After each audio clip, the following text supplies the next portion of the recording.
al-wasawis. Donc dans ces pensées mensongères. Parce que al-waswas ou bien al-wasawis, les insufflations dites sataniques, eh bien c'est une fikra kadhiba, c'est une pensée mensongère qui vient de shaitan, du diable, afin de nous perturber.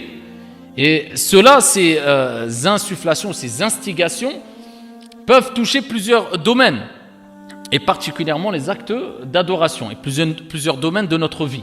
D'accord, beaucoup de gens sont perturbés, sont déboussolés, sont déstabilisés à cause de toutes ces pensées mensongères.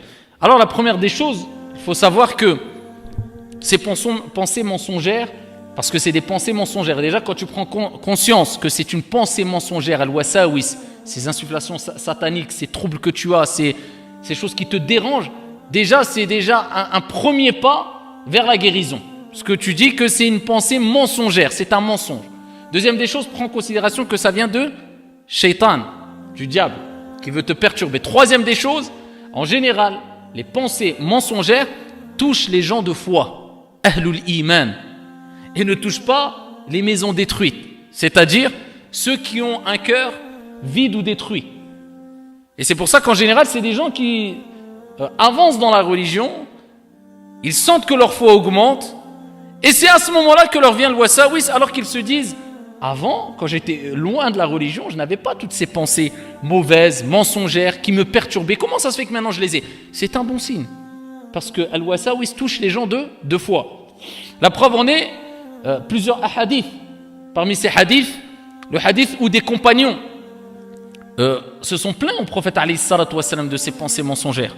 Ils ont dit: Ya Rasulallah, on a des pensées, des mauvaises pensées, on préférerait tomber d'une falaise que de te les dire. Le prophète alayhi salatu wassalam a dit, traduction du sens, a dit: c'est ça la vraie foi.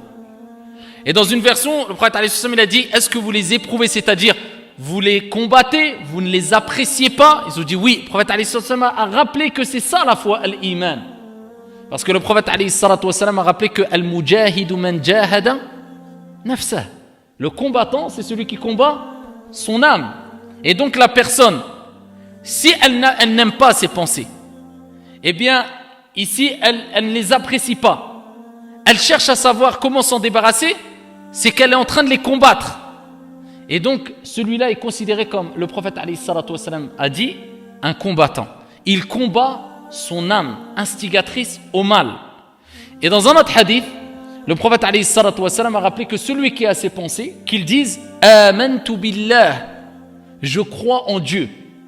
Et ça nous rappelle qu'il faut agir avec fermeté quand on a al-wasawis.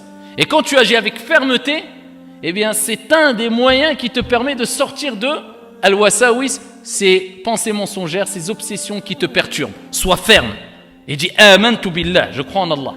Le prophète alayhi salatu wassalam nous a aussi dit que si la personne est touchée par ces mauvaises instigations, comme il le relatait dans Sahih Muslim et d'autres, les compagnons radiyallahu anhum wa ardahum, le prophète alayhi salatu wassalam a dit aux compagnons: ici une personne ne cessera de dire avoir des pensées sur Dieu jusqu'à ce qu'il dira: mais qui a créé Allah?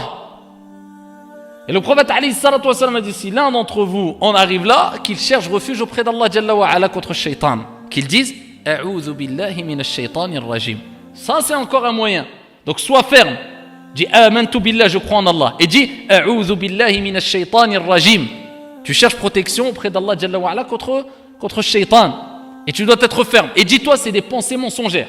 Et rassure-toi en te disant, ça touche ahlul iman, les gens de foi, car ça a touché ceux qui avaient le plus de foi parmi les gens après les prophètes et les envoyés, as-sahaba, les compagnons du prophète alayhi salatu wassalam. Le prophète a attesté que ça c'est la foi.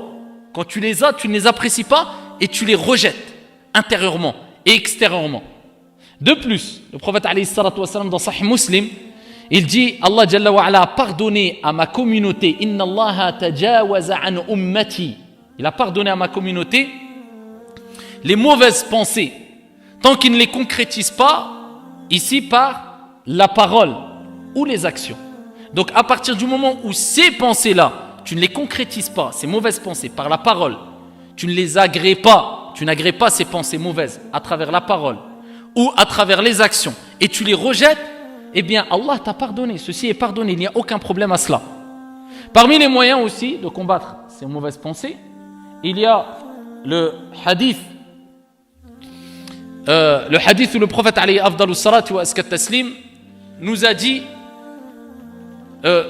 que surat al-falaq et surat al-nas comme jaa fi sahih muslim sont des remèdes contre al-shayatin al-'in al-sihr al-wasawis. Surat al-falaq et surat al-nas, jusqu'à ce qu'il a dit il m'a été révélé des sourates, 2 sourates dont il n'y en a pas de semblables qui m'ont été révélées. Surat al-falaq et surat al-nas. Et dans surat al-nas, il y a quoi?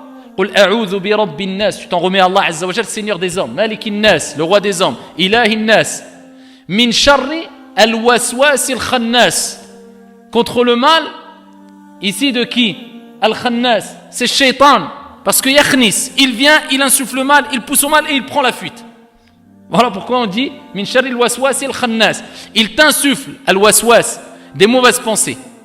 Min sharri al-waswas al-khannas alladhi yuwaswisu fi suduri an-nas, qui insuffle dans les poitrines des hommes, min al-jinnati wan-nas, qu'ils soient ici des djinns ou bien des hommes.